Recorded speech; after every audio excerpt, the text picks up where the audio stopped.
before I introduce Hayes, who I hope is online, can we just see? Brilliant. Okay, so just before I introduce Hayes for the keynote, I just also want to draw your attention to the fact that we're building our own social media presence as a Gen. So please follow us on Twitter, find us on Facebook. There's a LinkedIn page also. And as I often say, tweet early, tweet often. Use the opportunity to put your views and your impressions and reflect on the points that are being made on social media. It all helps, I think, to continue the discussion in a different forum. How smoothly it's working. Good morning, Hayes. How is Glasgow this morning? Glasgow is very hot this morning. Good morning to you. Great. Thanks for joining us. You're joining us on a cool Johannesburg day. It's been a sunny spring for a while, but this morning is actually almost chilly outside. It's overcast. I was asked this morning whether there would be rain. I think that's very unlikely, but it looks a little bit like it might. So we're very glad to welcome you here, Hayes, in the middle of the beginning of your MSc program, I understand, with a lot of briefing going on. So thanks for joining us. Hayes, of course, is at the University of Glasgow, I think overseeing the graduate program in journalism teaching, and of course, a very well-known scholar in these parts, and has written extensively on a whole range of issues that relate to the topic at hand. Nancy took us very neatly to this exact question of looking at what African journalism looks like, where it's going, what the trends and tensions are. And Hayes has kindly agreed to give us a keynote on this question. Where is African journalism going? Trends and tensions. Hayes will talk for, I think, about half an hour or so, and then we have some time for a discussion, and we look forward to that. Thanks very much, Hayes. Over to you. Thanks, Franz, and thanks a lot for this invitation, albeit at very short notice. It was very difficult for me to turn it down because any opportunity to engage and interact with colleagues in Africa is an opportunity not to waste. I am going to try and give an overview of my thoughts on where African journalism is going, the trends and tensions as given in the brief. And what I'm going to do here is to try and give some kind of a bird's eye view. And I do not purport to try and give a complete picture of where journalism is going within the African context, but at least I think I'll give some pointers that can trigger further discussion and further conversations within the scope of this workshop. And I decided that I'll frame my talk around 4 key themes, 4 interrelated themes that focus on the crisis of the institutional press within the African context. And I want to highlight specifically the tensions around the normative identity of journalism, particularly the key questions around how it's constantly defined against the backdrop of the Anglo-American conceptions of what journalism is, and the current sort of atmosphere and environment where these questions are beginning to emerge about whether we should remain rooted within that sort of Western normative conception and understanding of journalism.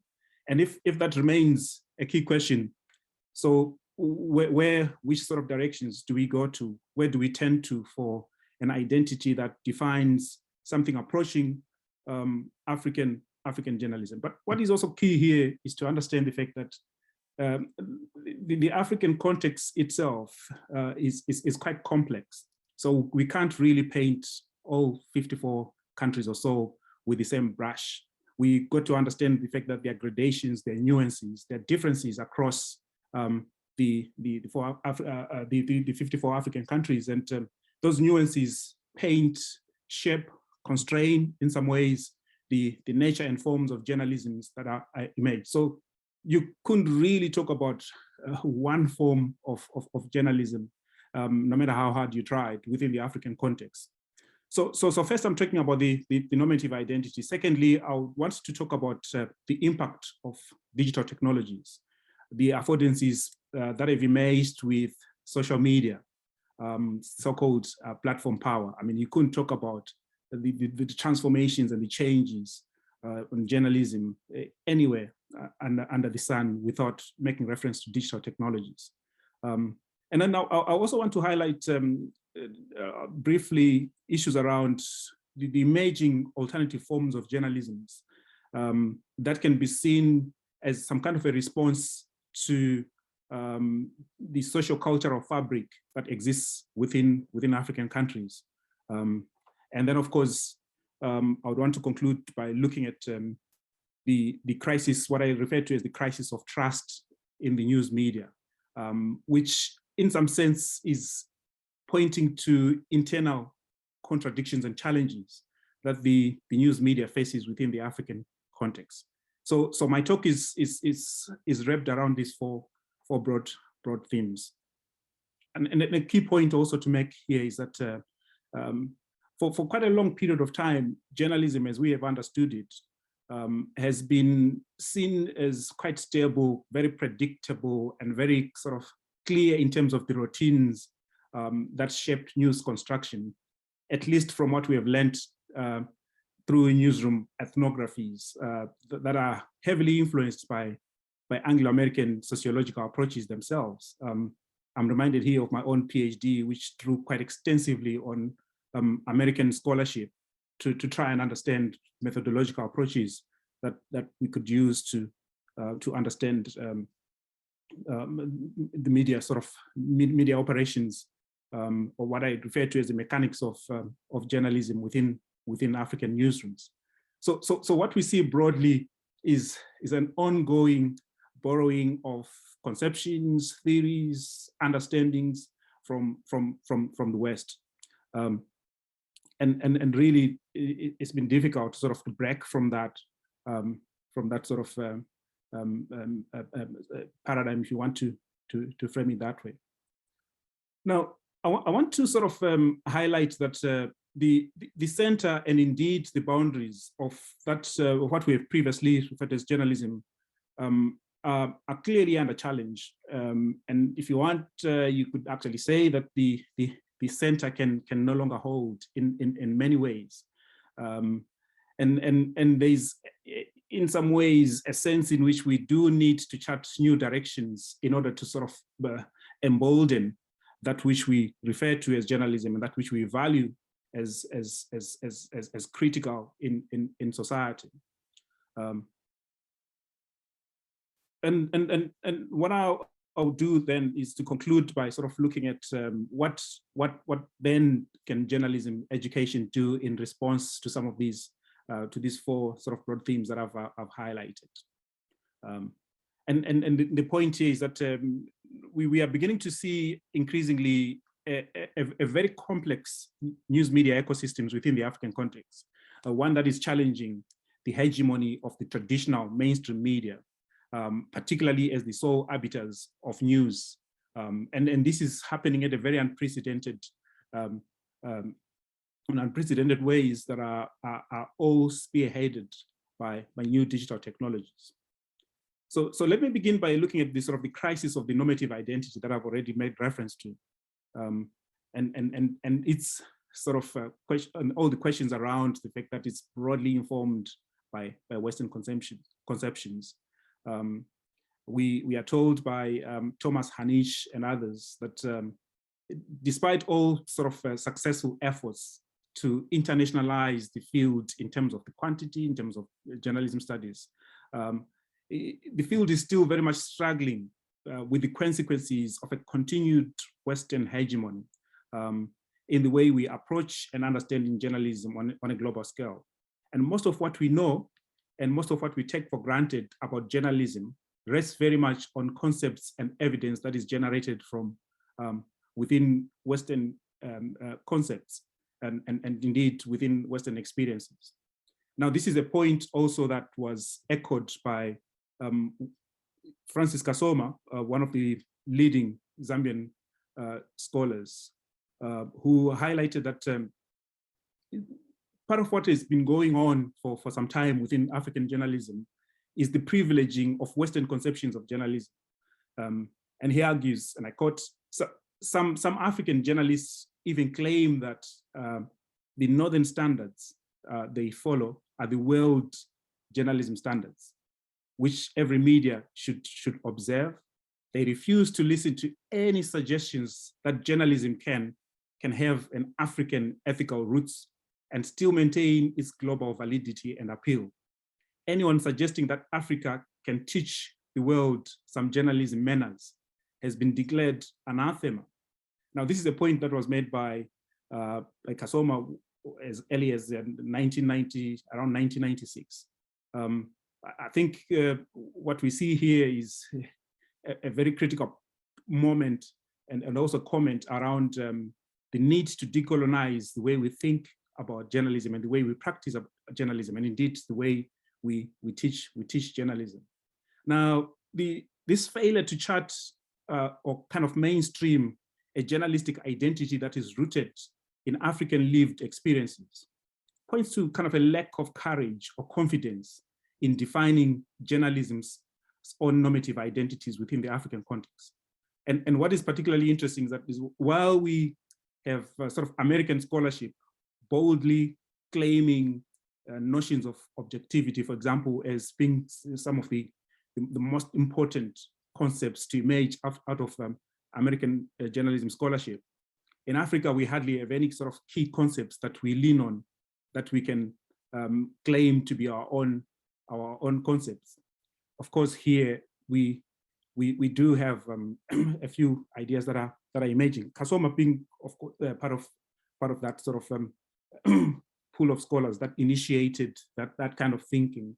And when I'm talking about this sort of boldness, I'm pointing to ideas and ways of thinking that emerged with Kasoma's, for example, Afri-ethics, or what we are beginning to see now with Winston Mano and Viola Milton's Afroecology, which demands some kind of a commitment towards journalism ethics from an African standpoint, by way of openly declaring that Western journalism ethics are not working as intended in the global South and indeed in the African context.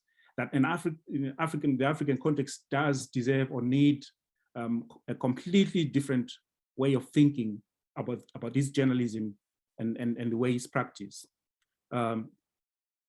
What we see in Mano and Milton, for example, is that they go a step further to push for a decolonial approach to African journalism ethics, one which they would argue should be derived from an African lived experience. African lived experiences taken in their own right and not necessarily as an appendage or mere add-on to global ethics. What we have done in the past, and indeed my own work, is merely an extension of some of the Western theoretical paradigms. I did point out earlier on that my own PhD research was an extension, and it borrowed extensively from American scholarship. So kind of transposing Western theoretical conceptions, methodological approaches, and applying them into in the African context. But what Mano and Milton are approaching here is something that is completely different, a cataclysmic shift in terms of how we think about our own journalism, both methodologically, but also in terms of practice, which I think is something fresh here and something that is quite enriching in the kind of discourses that we should be having when we think about journalism within the African context. So, and this is something that leads also to, the challenging those sort of well-established and well-entrenched paradigms from the Western context. Something approaching, concepts that we can claim ownership to, which we hopefully can also mainstream and use sort of as a way of defining where African journalism is rooted, despite the nuances and this complexity. So a decolonial approach is a key one, and one that is responding to the fact that journalism, as we have practiced it in the African context, has tended for a very long period of time to be shaped, colored by a Western conception of journalism. I think the moment is now for us to sort of begin to think and rethink the way we frame the normatives of what we refer to as journalism, particularly in the light of this complex ecology of news that is emerging. One that is shaped by my second point around the impact of technologies, and particularly the affordances of social media platforms, so-called platform power. So, and these technologies are obviously bringing in particular challenges, some of which are fairly global across both the North and the South, but some are uniquely sort of impacting on the African context. And I can quickly sort of itemize some of the key issues that are emerging here without sort of belaboring the sort of key points that you probably already have discussed in the first roundtable. Now, one of the key challenges that has emerged and is continuously sort of reshaping and shaping journalism is, I think, the rise of amateur enthusiasts, or what has been referred to as peripheral news actors. Some would call them interlopers, who are encroaching into the field of journalism and claiming ownership of that particular space of the ecosystem. And I'm quite often reminded of a workshop that took place at Rhodes University sometime in the early 2000s, where bloggers were brought into conversations with journalists. Quite heated arguments in terms of territorial tensions, bloggers claiming to have, to occupy that space, in ways that were challenging journalists, but journalists also arguing on the other end that, you are not journalists, you can't actually use the title journalism. So, but those tensions have gone on, but we are at a point where these amateur enthusiasts are actually beginning to make an impact. In fact, they've made an impact to a point we can't ignore them. They are a key part of the news media ecosystem within the African context. Now, if you take a step back and think about any moment of crisis that you can think of, if you think of the West, moments of natural disasters, for example, and the role that peripheral news actors come in to supply information that is critical in terms of people making decisions that could save lives, but also think about periods of political turmoil, periods of civil strife, and how these alternative peripheral, hitherto unknown interlopers are actually beginning to sort of are shaping news in ways that we really can't ignore. Now, questions to ask here is, what are the implications? What does this actually mean for the teaching of journalism, but also for the practice of mainstream traditional journalism? What are the implications? How do we embed them? How do we incorporate these peripheral practices into the mainstream? These are huge questions. I mean, more serious threats are also emerging with the new startups, or what I also refer to as peripheral news practices by social media influencers and entrepreneurs. Now, these startups are making a huge impact across the continent. I'm reminded here of the Center for Innovation and Technology in Zimbabwe. Started, of course, by a trained journalist, but who is quite clear that all he does is to hire amateurs, non-professionals, and train them internally so that they can deliver news that is more meaningful and that is more in touch with the experiences of people. Now, the fact that he hires amateurs and he trains them actually is a massive statement, and I think also big indictment on us as journalism educators. What does that actually entail? What does it actually mean in terms of the way we teach? We also have a 263 chart a news media entity that was started by an accountant who now self-identifies as a journalist, and has completely left his accounting job and now focuses on that 263 chat startup.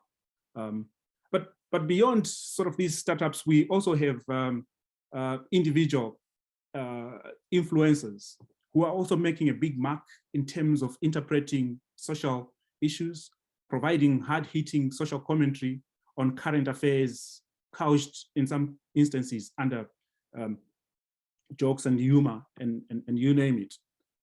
There's a character in Zimbabwe called, who goes by the name Comic Pastor, offers on a monthly basis what he refers to as the Comic Pastor Awards, which essentially is a package of critical social commentary that is reflecting on all the topical issues that have been covered either in the mainstream media or that he has been observing himself as an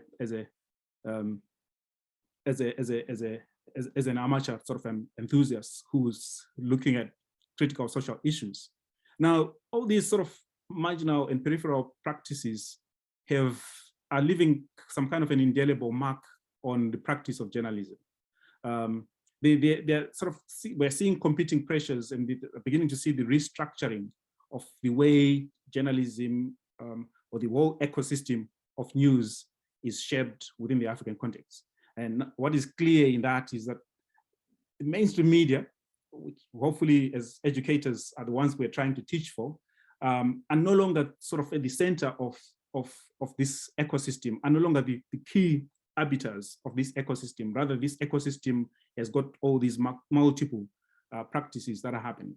What does that all mean in terms of what we do as journalism educators is a big question that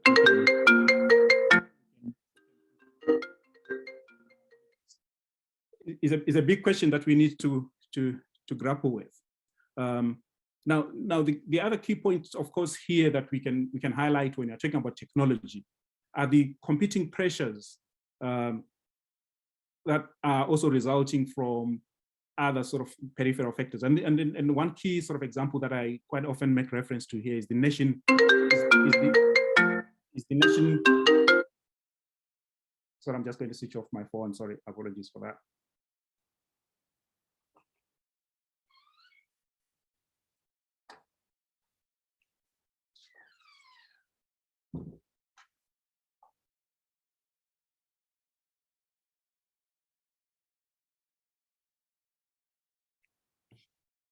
Yeah, hopefully that's switched off. Sorry, my apologies.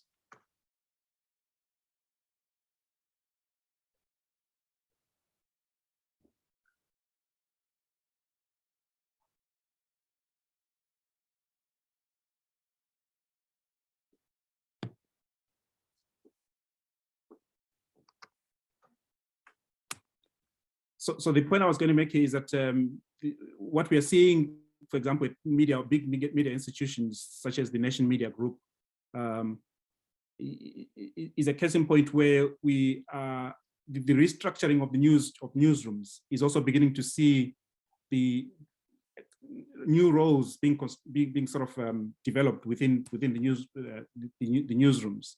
The role of fact checkers, for example, the computing and data specialists sort of occupying key spaces in very unsettling ways for traditional journalists who have always occupied the newsroom without any interference from any other sort of practitioners. So the whole idea of having a computing and data specialist, for example, is in itself quite an interesting one, sitting next to a reporter and informing some of the decisions that are being made by reporters. And the role of fact checkers, of course, itself a response to the infodemic challenges that we've been talking about throughout the pandemic. Now, the developments, all these developments sort of point to the need to view African journalism as a subject to sort of kind of a plurality of interpretations, which implies that competing definitions of journalism exist. and these competing definitions and understanding of journalism sometimes do potentially interrupt, like interface, lines blur in some cases, but all pointing to this sort of complex and emerging media ecosystem. The third point I was going to highlight here is the role of alternative forms of journalism that can be seen as responding to the fabric of the social-political context in Africa. We have seen quite a lot of literature that is emerging and research that is emerging around the role of music and art as journalism. Winston Mano, Shepard Mpofu have written quite extensively around those, these sort of artistic forms assuming the role of journalism. We have in the Western context, so in the Western African context, scholars like Ignatius Chukwama writing about the job performance in Africa and how that sort of rides on contemporary and current affairs to inform people, but using humor as the primary form of communication. A key sort of scholar around this also is Jude Obodo, who has explored sort of the increasing interplay between the satirical journalism in the Nigerian context and investigative journalism.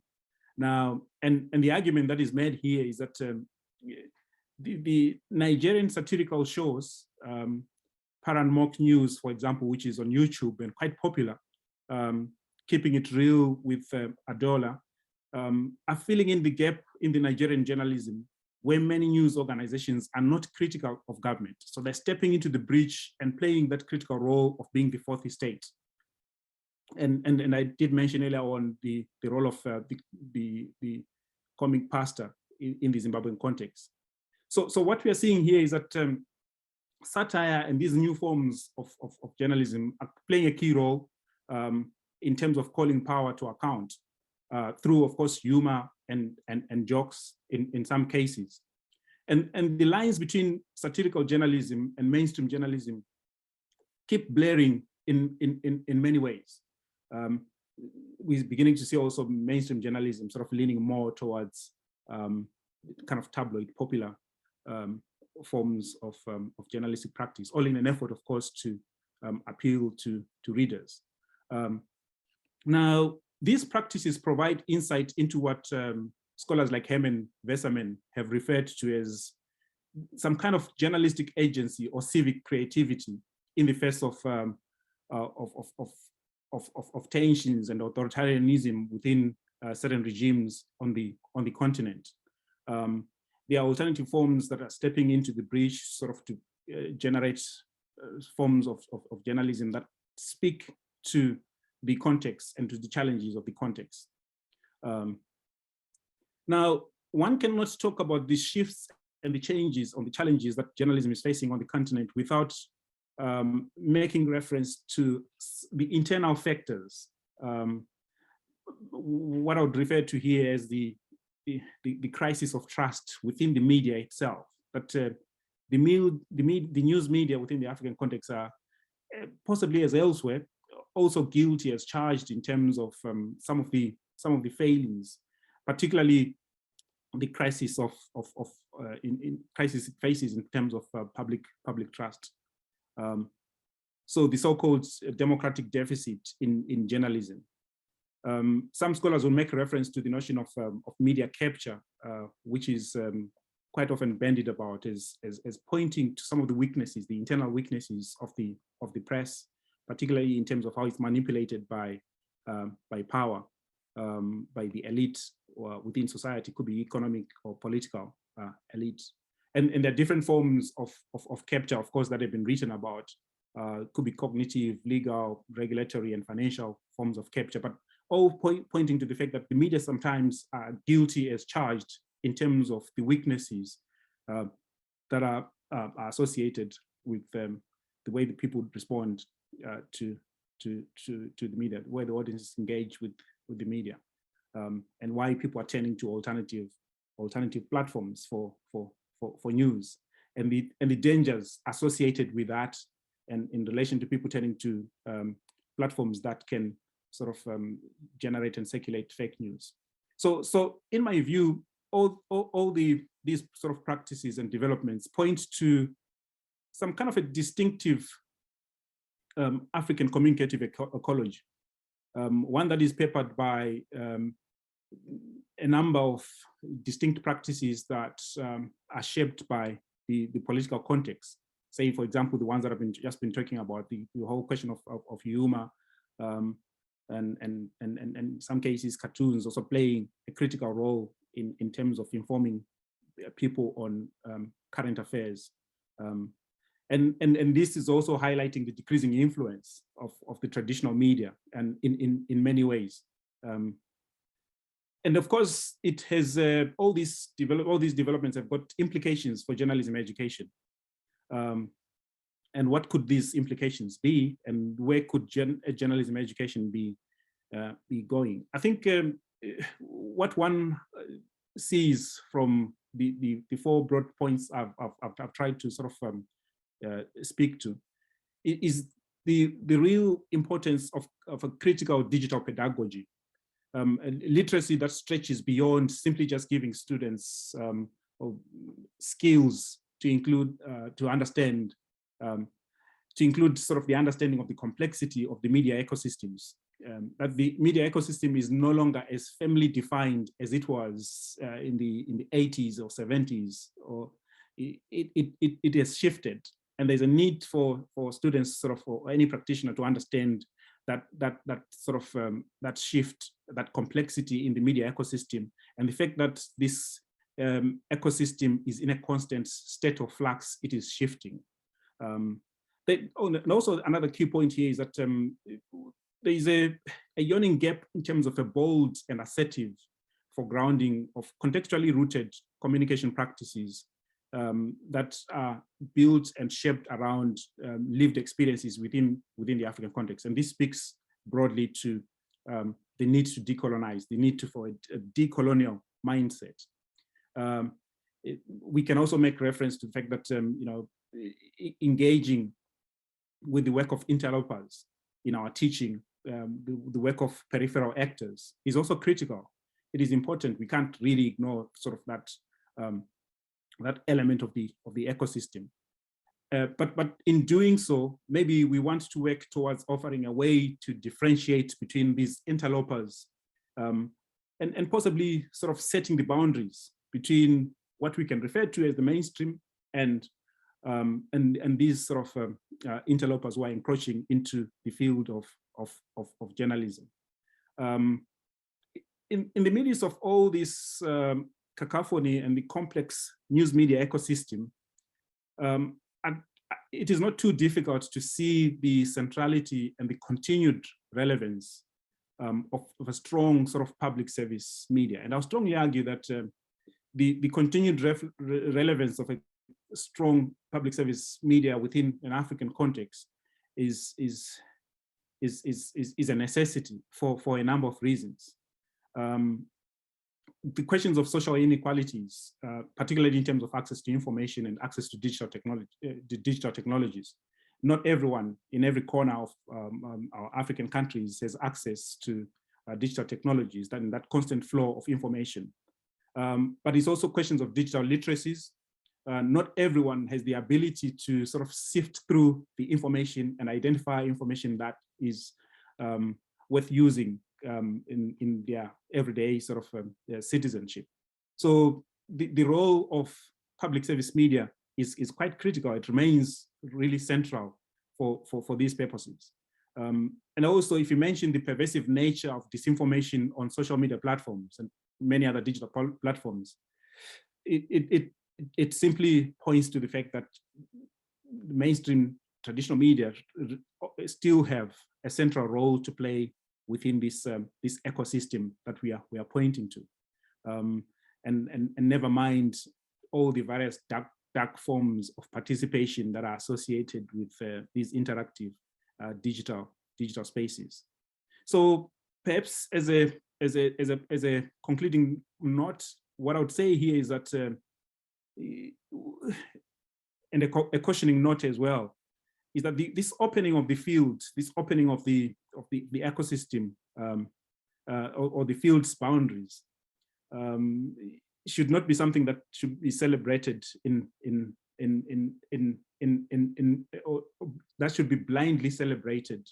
And this is a point that is also raised by several other scholars. Scott Eldridge would highlight the fact that we shouldn't just blindly open these boundaries and celebrate them, but we should be cautious in terms of what we are looking at here and what is part of this complex ecosystem.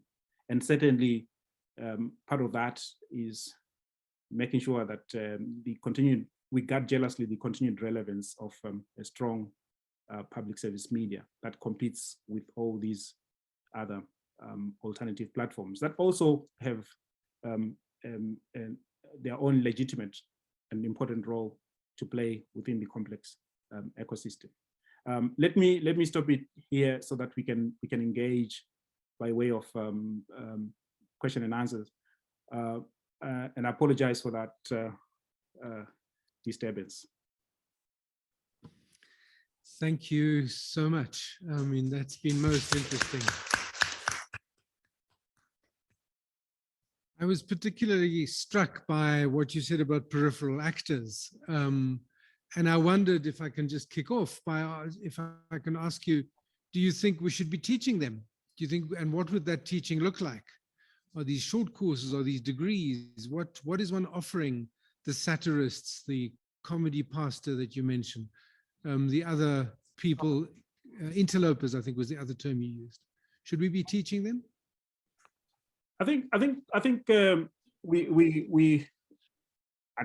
don't have any business in teaching these peripheral and marginal actors. What our role is really is in teaching our own students to understand the role that these peripheral actors are playing, because the way in which they mushroom, at least from the way I understand it, the way in which they mushroom doesn't really occupy a space that can be seen in a structured format. I made reference earlier on to what site news organization this startup in Zimbabwe is doing, that they are actually hiring people that are not trained, and they train internally, deliberately avoiding to hire graduates from National University of Science and Technology or from the University of Zimbabwe. So they've got their own approach that they are using. Whether we should be training them or not, I think that's a very difficult question, Franz. The focus really should be on making sure that the students that we teach, our own graduates, have an understanding of the role that these peripheral and marginal actors are playing within the media ecosystem. I think that to me will be one of the primary focal points. Okay, yes, Jean. Thank you. Thank you for the opportunity to speak. Coming from a sideline, the kind of space, and thank you for the question on the peripheral actors, influencers, so to say. My input is their role is more activism. So journalism education is journalism education and must continue being what it is, focusing on polity, the ethics, and all of those solid things. I have background in journalism, being trained as a journalist myself.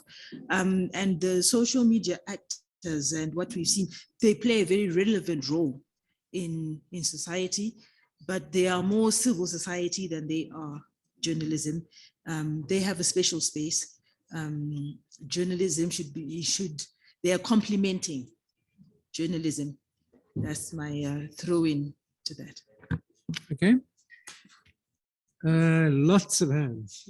Let Pilari, we haven't heard, then Margaret, then Katya. Yes, Pilari.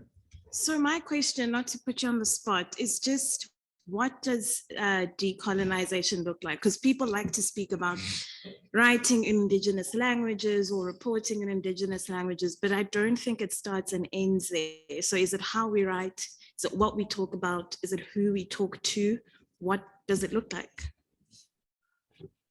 Another very difficult question, because decolonizing isn't really pointing to one particular sort of issue, at least the way I understand it. Decolonizing is a multiplicity of aspects that are pulled together to generate a journalistic sort of normative identity that is rooted in an African context.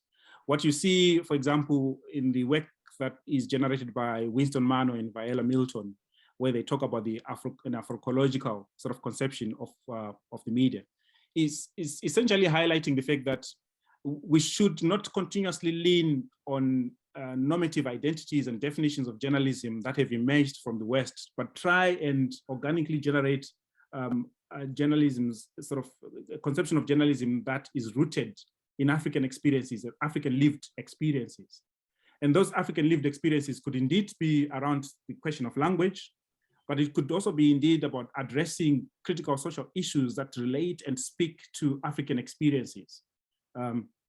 So, for example, if you pull in one of the most contestable aspects of journalism, the notion of objectivity, questions you'd ask in a sort of a decolonial setup is, you're asking, does the notion and the concept of objectivity really apply to an African context, where we sometimes think about the notion of Ubuntu, for example, is sort of the whole idea of empathizing with sometimes the people that you're reporting about.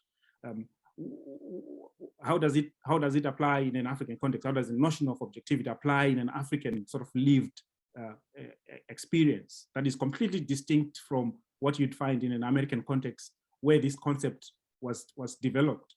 And it is a constant process of asking and questioning how your understanding of journalism speaks to the lived experiences that you are reporting about. I think that's what a decolonial approach to journalism would be. Thanks. Margaret? Margaret? Thank you very much, Hayes. The presentation was really enlightening. The question that I want to ask you is, because when you speak about the peripheral actors, I'm also looking at the market models where we have these DJs, for example, competing with the jobs with our students when they go there, because they bring in money to media institutions, and therefore rather it has become a common tendency for an employer to hire, somebody with humor who is going to bring advertisers to the station.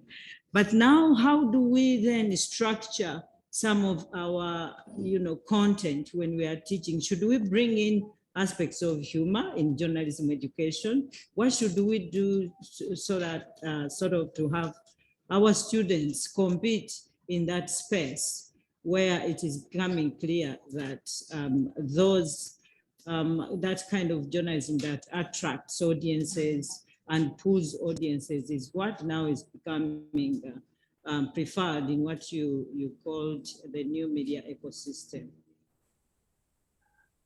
Yeah, thanks for that question. I think part of what we teach our students is that they, throughout the process, once they start studying, be it a 3-year degree or 4-year degree, is the constant engagement and connection with the media environment. I think that is important. Just yesterday, I was talking to my master's students, my new master's students, and the point I was making is that half of what makes you a good journalist is not what you learn in class, but what you learn through engaging and interacting with the media environment. And part of that could indeed be around placements, which sort of cultivates a new ethos, a new way of understanding of what is required in the job market, what makes them employable, helps them to build a portfolio that would make them employable. But what you do as an educator in the classroom setup is to make the students aware of this new sort of development within the industry. Helping them to see what is there, I think, is the key point. it's never ever going to be possible for us to teach everything, but we can at least help students to appreciate and understand what the latest developments within the media environment. I think one of my key concluding points in my presentation was that it is important that we make our students aware of the complexities of this new ecosystem.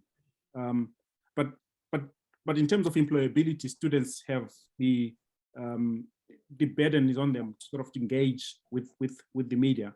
And if indeed your program is scope for work placements, that is where students acquire those skills which are required sort of in terms of building a portfolio that makes them employable. It reminds me of a graduate that we have who went on to become a stand-up comic, actually, Simi Aref, do you remember? I think Katya had a hand, and then I see a number of others. Theodora and others. Katya, go ahead. Thank you for this presentation. I have two questions for you. Most African countries live in a constant climate of tensions, and journalism in context of tension is very challenging. How can we journalists can prepare our students to deal with this challenge, and what strategies can we carry to mountain journalism activity for this adversity? Is the first question. The second is digital influence the future of journalism? How we can provide the digital influence to improve journalism in universities? Sorry, I didn't particularly understand the first question. I didn't pick up the first question. Frans, do you? How we teachers can help to our students to practice journalism in climate of tensions, the strategies. Climate of tensions, yes. In climate of Yes. Yeah, that is always an ongoing difficulty, especially in context where there's a political tension. And I speak as someone who comes from Zimbabwe. Sometimes it can be quite difficult to get your students to practice, particularly to cover very difficult situations. I think it goes back to the point I made earlier on, that it is also about making the students aware of some of the challenges around how to cover those difficult situations. You can only help the students to see what is there, and because you also have got the duty of care to make sure that they are safe. Part of what you do is that if you are giving them any assignments that require them to go into those sort of spaces, you make sure that you have checked and cross-checked and that they are going to be safe in doing so. But there are lots of case studies and there are lots of approaches that you can use to make students aware of how to practice journalism in those contexts. And there are so many case studies across the African context. And then the second question on digital influencers. I think digital influencers are here to stay. We can't wish them away. They are making a mark in terms of followers. In some cases, far much better than mainstream news entities. What does that mean? It actually means they occupy a key part of the media ecosystem. And indeed, we need to make our students aware of the existence of these interlopers, as I referred to them earlier on, who are encroaching into the field of journalism. So the key point, and as one contributor stated earlier on, is what makes them distinct as journalists. What qualities do they need to practice journalism in order to outcompete these influencers who have a huge following? I think those are the key questions that we would probably want to ask and deal with as journalism educators. Thanks very much. I see that there is one question in the Q&A. If I can ask the technical team just to show it to us. From Elva, has there been a comparison between audience for the peripheral journalists and the mainstream journalists? How can the mainstream journalists meet the audience needs given the role peripheral journalists are playing? Would you respond to that? And then I'll return to the room. There were a few more questions here.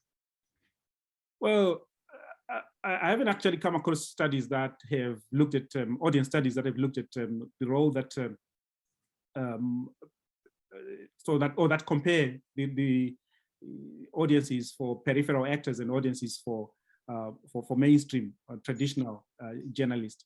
But what is clearly evident from just looking at the metrics is that these influencers, these peripheral actors have got followers.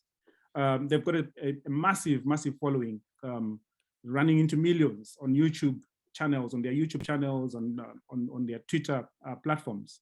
And that clearly points to the fact that they are playing a role in terms of influencing society and influencing the way people think about particular issues. But as to whether they are making a real impact, I think that is something that requires strong sort of empirical investigation. Thank you. Modestus, I saw your hand earlier. Yes. Yes, thank you, Hayes, for a wonderful presentation. I want to find out, now we're looking at journalism education, linking up with the newsroom, and then going on to link up with society. Aren't we also falling into the normative trap by thinking that the media exists solely to work in the interest of society? You see, thinking about the idea that the media are also seen as business entities. They have to survive in a system. And so much as we want them to do what will enhance society, and we are not doing anything for them to also survive, to pay their bills and so on, how do we work this out? I sometimes think about the impossible that perhaps the state should fund all media houses, you see, then we can have a means of saying they should do what will help society. Now, talking about the public service, which he has mentioned, I think a good thing, but for example, in Ghana, it's been tried and tried and tried. The people wouldn't want to pay the money that ought to support the public service station that we have as GBC. And government is not resourcing the station to produce quality program for the people. And so even with the presence of GBC, the commercial media is still holding sway and people wouldn't want to go to GBC. How do we resolve this from the education perspective to the newsroom? So we train people, they get to a newsroom, the newsroom has its own culture, they won't listen to the ethical things to do. They want to play to what the society wants, which will, at the end of the day, not help society. How do we go around this? It's a bit complicated. Thank you. Yeah, what is that? That's a very difficult question. It's a very difficult question, but it goes back to the point I made earlier on, and one that I always say to my students. The emphasis we tend to place on our program here at Glasgow is the social justice function, social justice role of the media. But the media should sort of always play a positive social function, and I know that can be problematic in many ways. But I think when we pull all these sort of the normative ideals of what journalism should be doing in society, it is not too difficult to find sort of any sort of the positive social roles that journalism should play. And that's definitely what we should be fostering in our education, in our teaching of students, that positive social function, social role of journalism. And for us here, it revolves around the social justice question, empathetic, and make sure that you make a positive social impact in your reporting. That in itself can be problematic.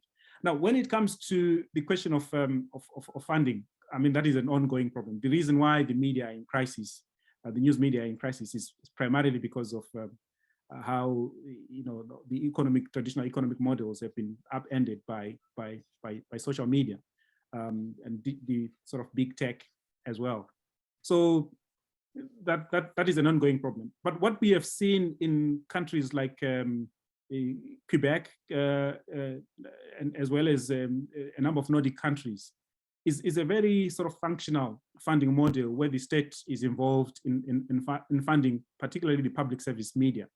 And that so far has appeared to be working in those countries. But I always have questions around the involvement of the state or governments in funding the media. What are the potential implications of that when the media are funded by governments? What does it actually mean in terms of detachment, in terms of the role of the media? If you go back to that normative watchdog role, can the same media be in a position to question, critique, challenge the media when they are being funded by the state? It can be very difficult, particularly in some countries, in most countries in the global south, within our own African context. It can raise so many questions. Thanks. We're coming close to the end. I've seen Theodora, Leslie, one online, and John. I think we'll draw a line there, and then, unless somebody's very desperate. Theodora, go ahead. Thanks for the opportunity.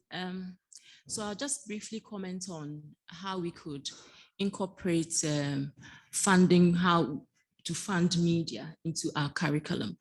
And this particular semester that we are in at the University of Ghana, I am teaching a course called Media Management. And this is a new course I am teaching. This is the first time I'm teaching that course. So I was handed a particular course outline, and I had to make some form of revisions to the course outline. And I thought the old course outline was basically about how you can manage newsrooms and the rest, and in terms of the human resources. And I thought that the question of how you can fund the media organization is also crucial. So I included some 2 topics or so on that. And I believe that even though we may not find all the solutions, it could be a good start of a conversation about how, if they go into the field and they need to, generate revenue for their organizations, they can do that. So we looked at the various forms of funding, and then we exposed students to what possible, means could we employ in funding the media or the organizations that they are running. And then my substantive comment, not a question, is on the peripheral actors and what institutions can do to sanitize sort of the space. The Department of Communication Studies at the University of Ghana is 50 years this year. So we've been doing a lot of engagement with stakeholders, and they include media houses, civil society organizations, the media space, and so on.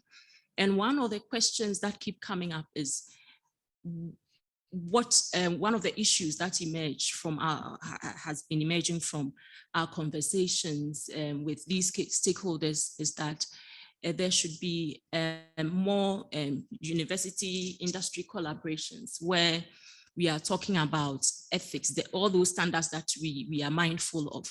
And particularly in Ghana, there is the indigenous language broadcasting media houses, and and in the capital particularly, they rule the media space. And there are always questions of how ethically they are reporting, their reportage not being standard and all of that. And so some of these stakeholders think that what we can do is to create short courses for these as these people as our targets, get some short modules together so that maybe during the vacation or a convenient time, we meet with these, and they are open to that. I believe that if the willingness is there, or if the environment is conducive for such to be done, I think that's something that we can consider doing, and even targeting citizen journalists and the stringers of media houses and all of that. And I think that in our environment, they are open to that. So if we find it suitable in other environments, I think it's possible for us to do that. Thank you. Thanks for that intervention, Theodora. I know, for example, in Zimbabwe, a number of civil society organizations in the business of training citizen journalists. Cite the one I mentioned earlier on, the Media Institute of Southern Africa, a number, are playing a key role in training citizen journalists. So that indeed is possible. But the extent to which we can do it within universities raises its own questions, because there are questions of funding. You know, who funds that process or that those courses? I think that can be a challenge, unless, of course, there is funding from raised from well-wishers. Thanks, Leslie. Thanks, Hayes, for your great talk. I'm very interested in this question of normativity and the question of the use of Western theory. So I just want to make a few points about that.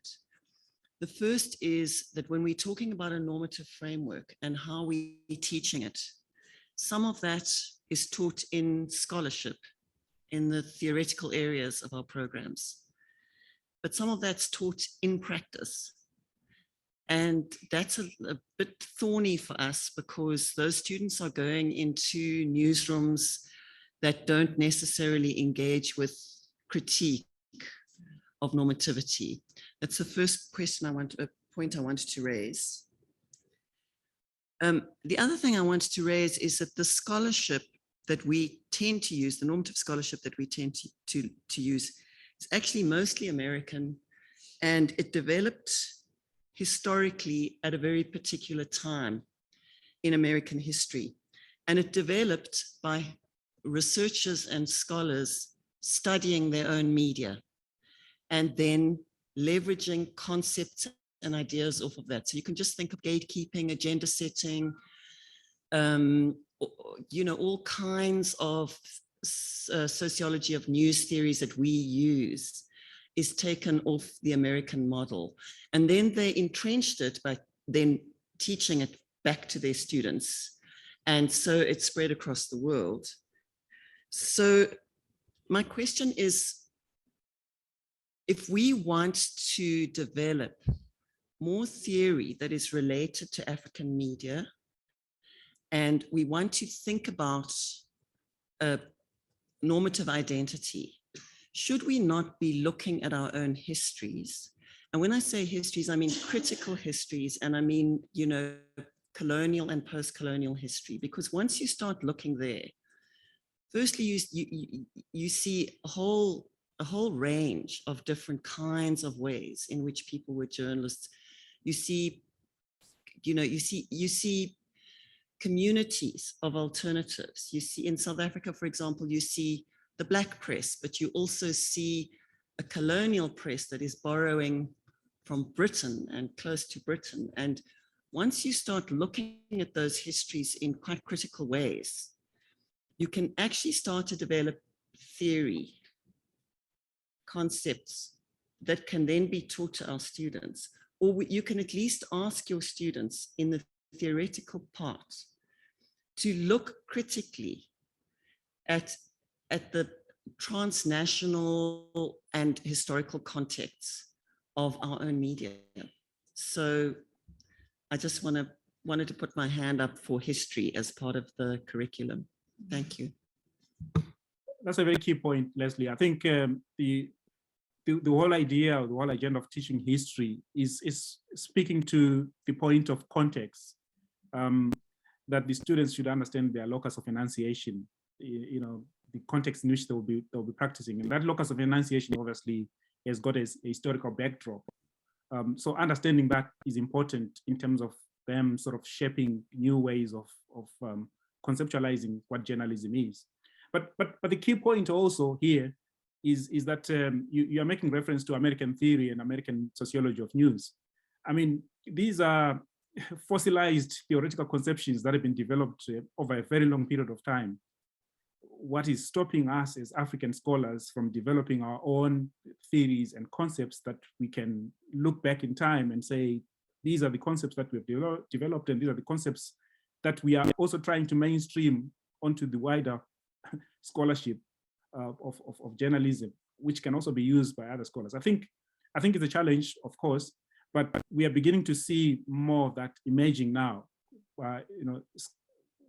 I made mention to Winston Mano, Viola Milton, and much earlier on, although his work did not gain much traction, Francis Kasoma, bless his soul, he made an effort to go against the grain and generate, theories that could be defined as homegrown, emerging from the African context. And I think that's the challenge that we have as journalism educators, but also as researchers, to try and generate our own theories. But that is a tough act, especially. Thanks. Sorry. Especially against the context in which we publish, and we know all the politics of publications and you name it. Thanks very much. I'm conscious that we're in overtime at this point. There's a Q&A question. I see Anthea's raised a hand. Herman, thanks for a great presentation, Hayes.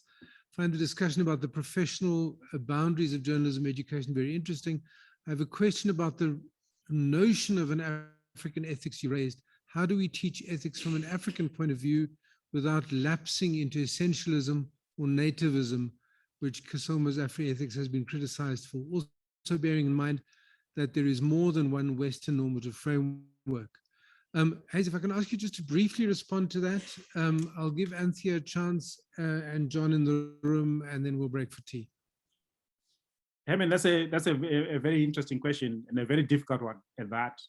I mean, the one key point that I made earlier on was that we can't talk of Africa as one homogeneous entity. Africa has got nuances, and the same applies to the media, news media within the African context. There are differences.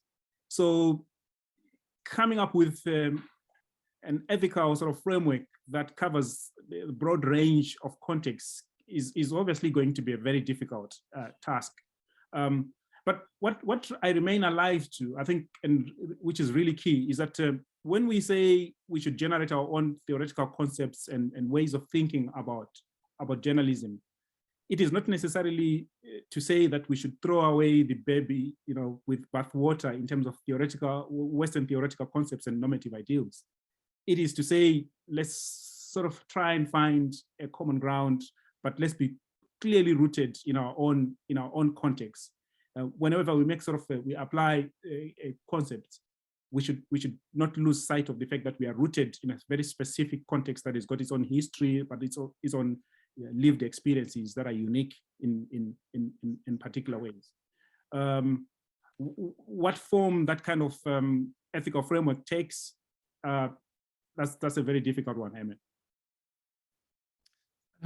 Thanks. John? Briefly, if you can.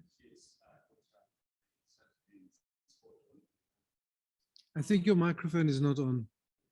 There we go. Okay. Now, my question has been that, how can we decolonize African journalism on the side of ethics? And ethics in this case, I mean the area of bribes, giving bribes to journalists. When we are in class, we teach our students, I teach my students that they should not accept bribes to do any story or from any source. But when I'm in the newsroom, I'm assigned by my editors, for example, to go to Somalia, and in Somalia, they do not pay me, give me any kind of facilitation, but they hand me over to Uganda People's Defense Forces to take me. And so Uganda People's Defense Forces facilitate me, give me per diem, for example. And when I reach there, I try to be as independent as I can. And I report that the leader of our delegation, for example, has survived an assassination. This is actually a true story that I wrote while in Somalia. And then the UPDF turns against me. They say, we transported you to Somalia. How can you end up writing such a negative story on us? So how can we really try to decolonize areas of ethics, and particularly the issue of bribes? Because when we come here, we talk about it and we leave it like that. It's usually a Western approach in nature, but we need to come up with what is ours here. Okay, thanks. I'm going to give Anthea a brief chance and then ask you to respond. I see there's more questions coming in the Q&A, but I think we are going to have to cut it after that. But Anthea, please go ahead. If we can just open the microphone there, please. Thanks, Franz. The questions that are sitting there are me. I was trying to save time by typing them, but I'll say them quickly. I think your point earlier about a textbook is a really important one, because I think lots of African scholars, Hayes included, have been doing the theoretical work that comes out of Africa. But I think what we haven't done is we haven't done the practice-based work to kind of say what would an African practice of journalism look like. And of course, you know, when we say Africa, we mean context upon context upon context. But I want to underline your point about maybe a textbook.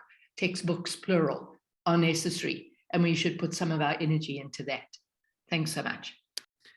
Well, thanks for that. That's music to my ears, because I think it's a critical point. But Hayes, do you want to respond to John and or Anthea? Yeah, I think the Anthea's intervention actually answers John's question that we need textbook that sort of speak to the how to practice in a particular context. But really, John's question comes down to a moral judgment that you make as an individual journalist when you're faced with those sort of situations. It's a decision that you have to make, you know, as to whether you know which side you take, and it's always going to be a very difficult one.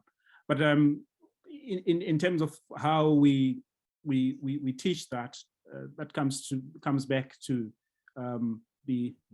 possibly the idea of a practical sort of textbook that teaches blow by blow the how to.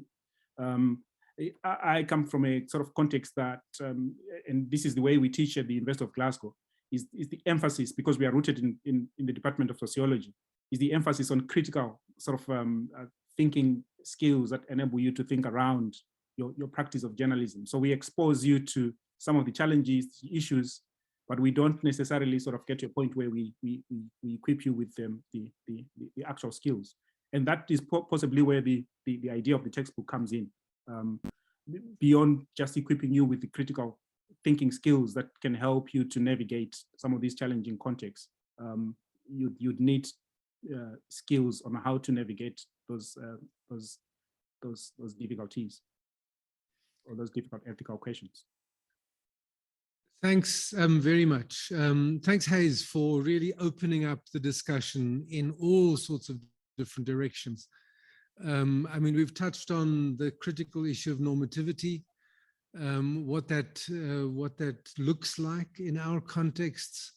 We've touched on, well, particularly the issue of context. And you know, what strikes me as I'm listening to the discussion is that we need to do that work.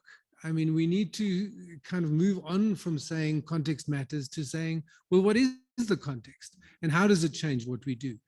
You know, thanks Piladi for, in a sense, pointing us in that direction. And I think also it points us in the direction of some of the, they're sometimes called soft skills. You were pointing towards resilience, right? And that is a key factor, I think, in the kind of context that we inhabit, is that it's a tough space. And I think we need to give some thought to what the soft skills, and I don't think that's the right term in this context, but you know what I mean, the skills of survival really are, and how we best teach them. I must say that I disagree that the what you call peripheral actors are out of our scope. I think we need to think about them. I think I'm not sure that means a degree or even a course, but I think we need to think about interacting with our environment in a way that improves the quality of information out there, wherever it comes from. What that looks like, that's the tough part, and I'm not saying I've got answers to it. But thank you very much. I think you've really kind of opened the topic in an incredibly useful way. And given us a lot to think about. I hope you can spend a bit more time with us later on, if you can. If you can't, of course, we understand. It looks like the load shedding gods aka ESCOM, have smiled on us here in Johannesburg. We didn't get cut off so far, touch wood. We'll break here for a tea time. Let's resume in about 20 minutes and go then into the next panel on publishing.